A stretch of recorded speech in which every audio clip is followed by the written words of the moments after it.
mahasiswa sekolah keliling. Sekolah keliling ya, betul. Nah dia itu ngebawa ada buku-buku, terus akses wifi. Berarti harus ada perubahan kurikulum buat kedepannya Kak ya? Ya maybe. Banyak banget channel-channel YouTube yang kita bisa ikuti, Belajar. kita bisa aja, kita bisa belajar dari situ. Itu.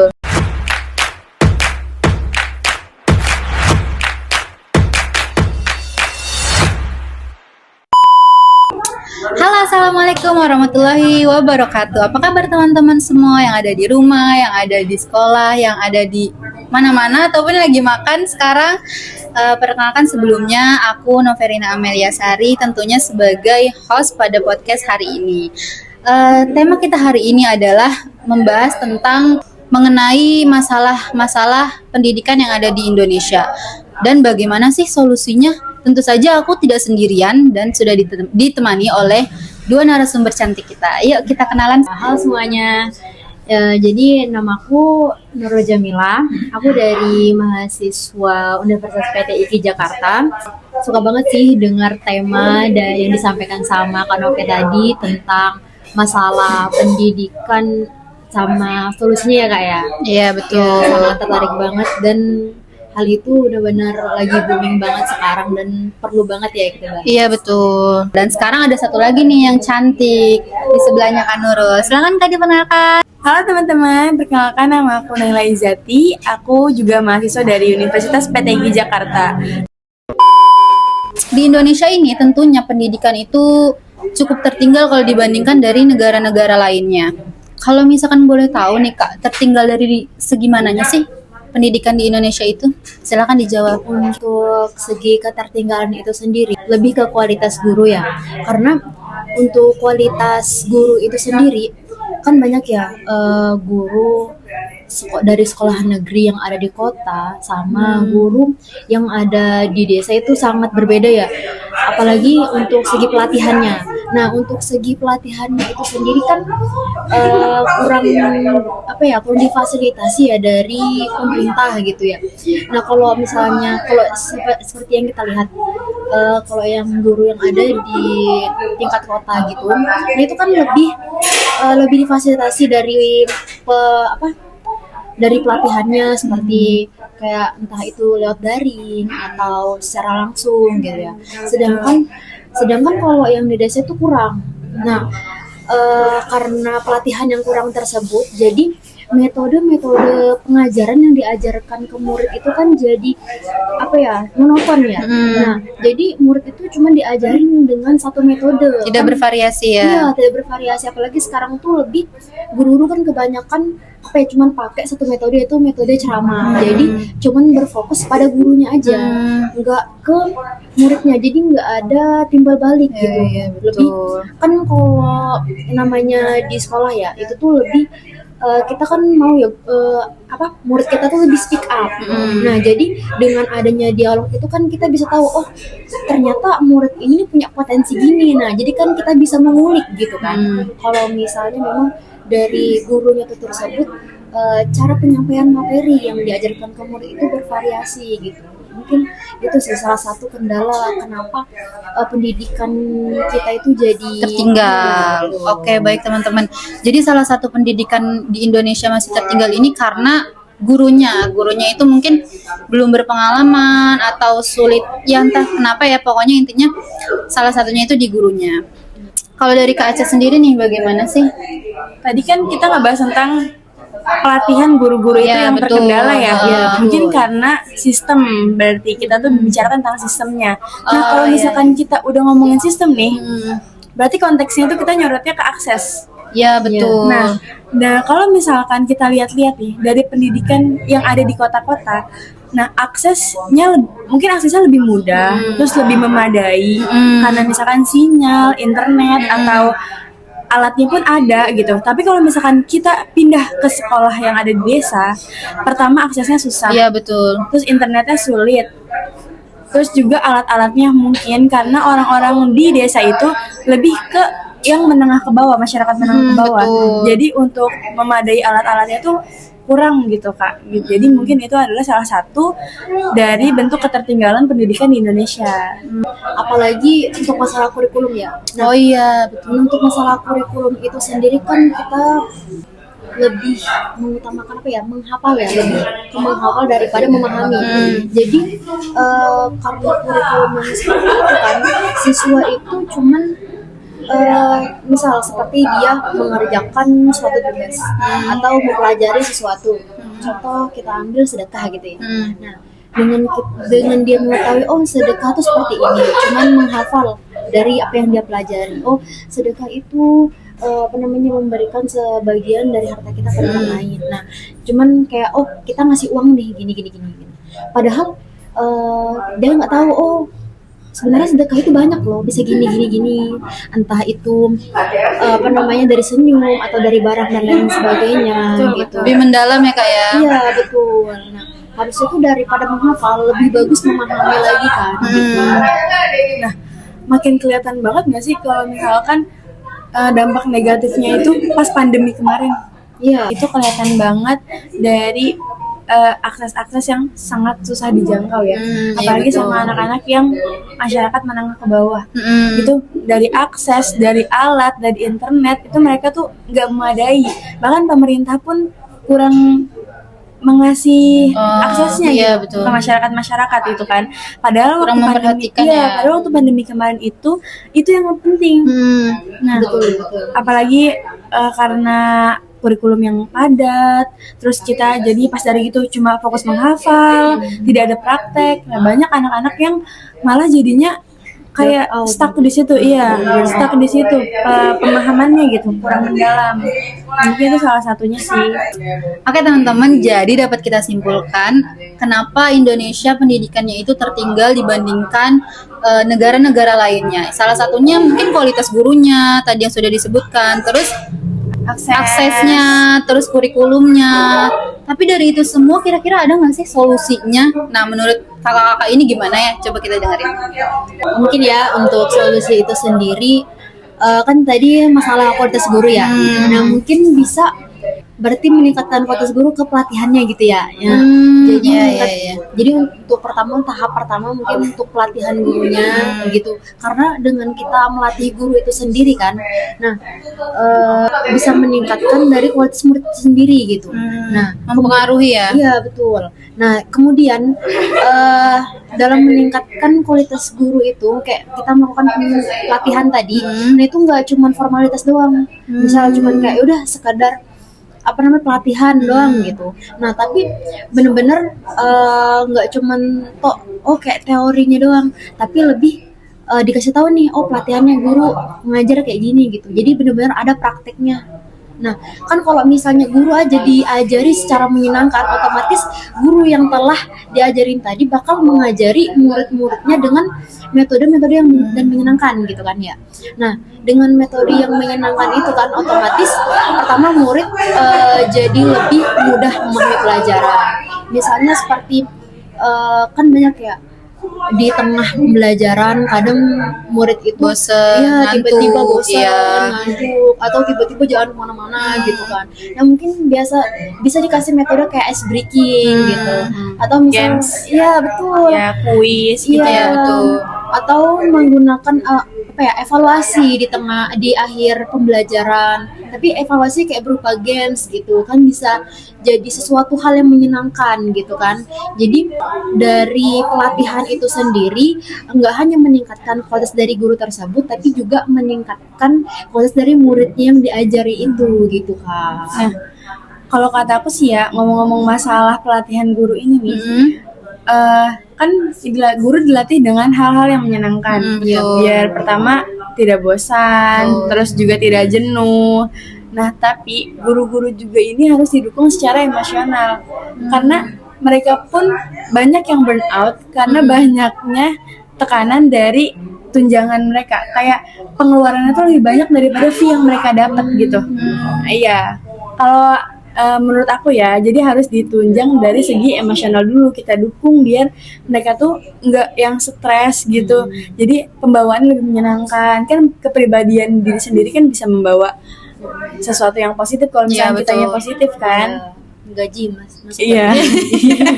Salah satunya kayak Itu Via termasuk sih harus di tunjangan itu justru hal utamanya ya. Iya, itu betul. benar. Kalau misalkan gajinya gede kan pasti orang juga semangat dong Iya, kerjanya. semangatnya lebih. Siapa sih kayak nggak semangat udah dikasih gaji gede banget nih Iya, gitu. iya, betul. Kayak semakin semangat lah Iya. gitu ngajar. Iya, bener. Oke, ngomongin tadi guru ya, sekarang kayaknya kita juga harus bahas tentang kurikulum ya. Gimana sih solusinya kurikulum ini?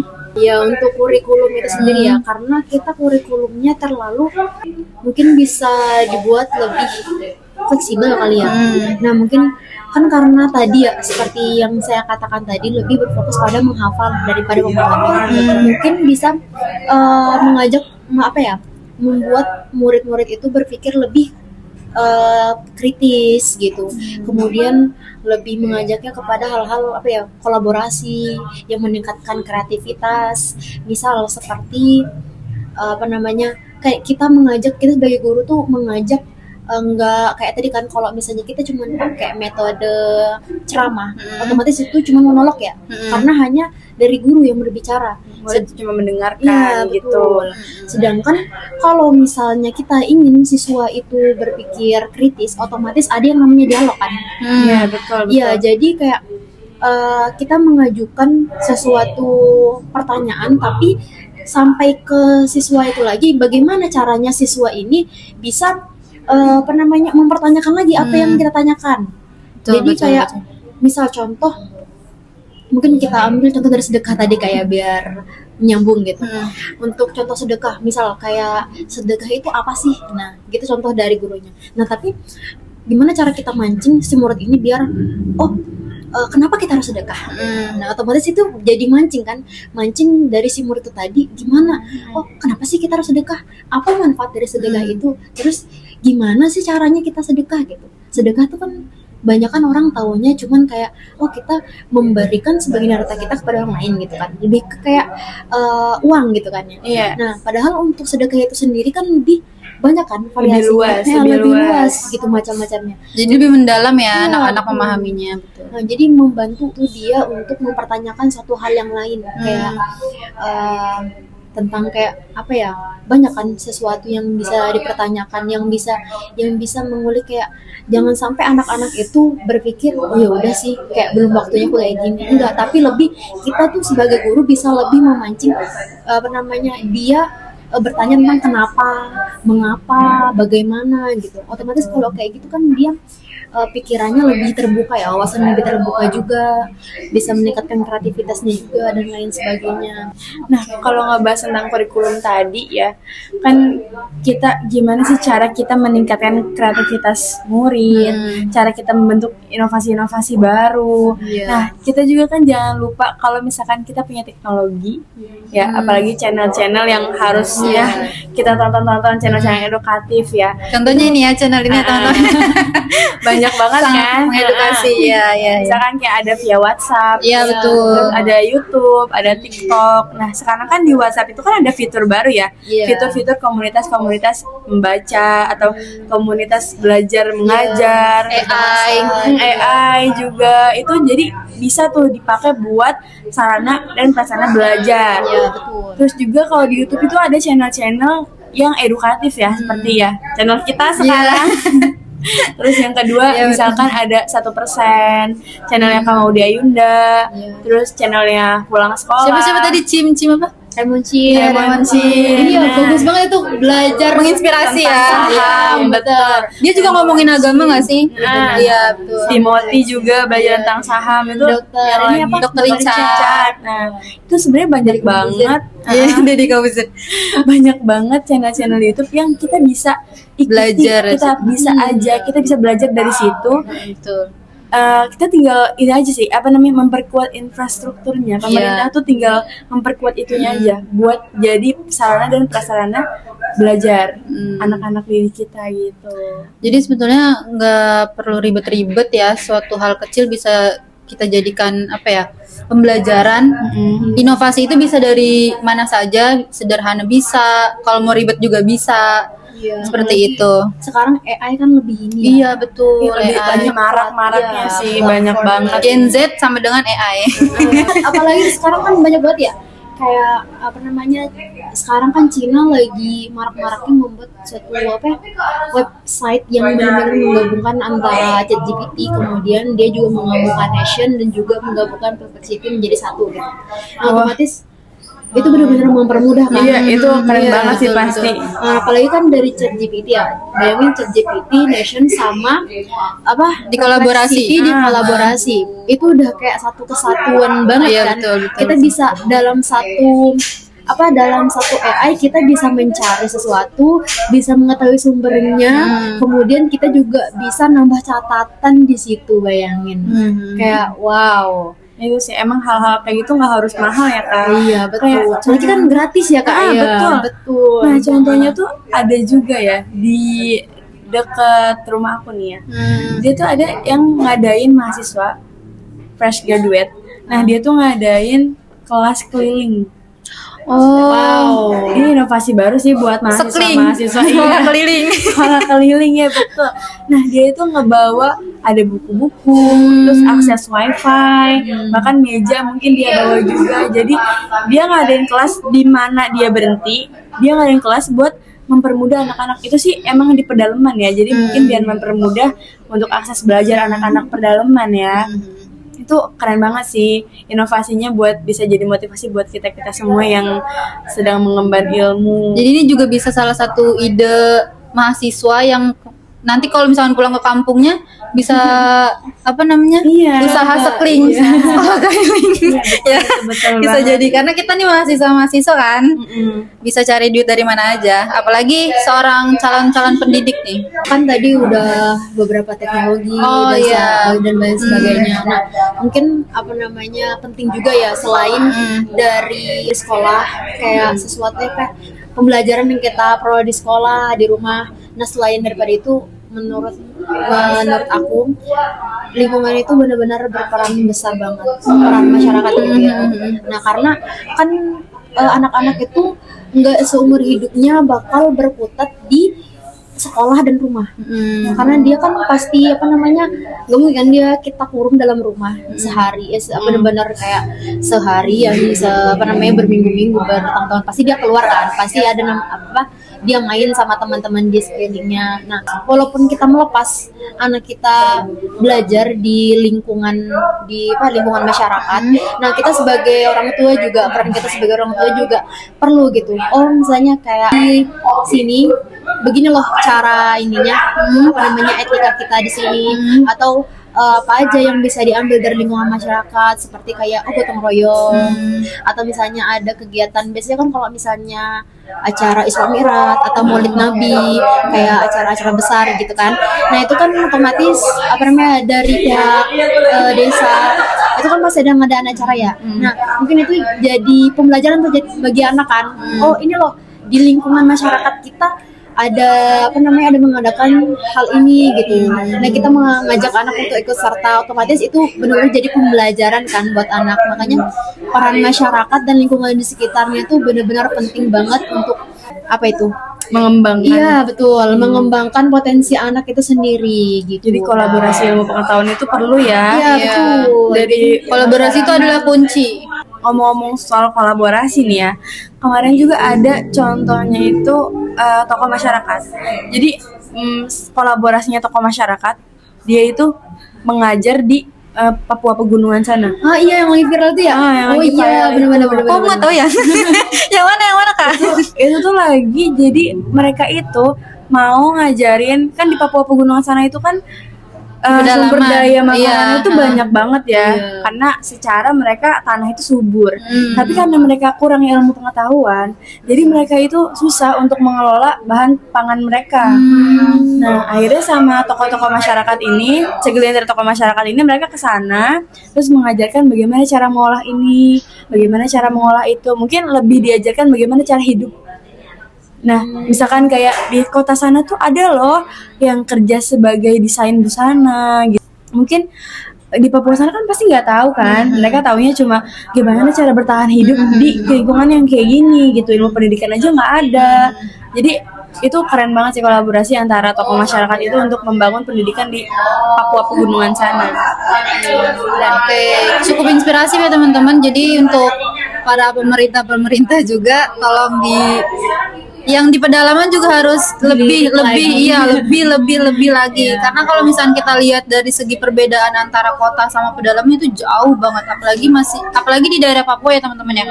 Kalau misalnya kita lihat di berita-beritanya juga, saya juga sering tuh ngeliat kalau misalnya di TikTok bagaimana orang-orangnya, tentunya juga jauh sih sama hal-hal pendidikan tuh. Karena mungkin akses ke sananya susah ya. Iya, betul. Akses jalan untuk menuju ke Papua pedalamannya Iya, itu betul. susah, kayak belum lumpurnya, longsor, banjir, sungai. Ya, mungkin butuh berjam-jam kali kayak berjam-jam banget itu untuk mencapai ke Papua. padahal sumber dayanya cukup kaya ya. Iya.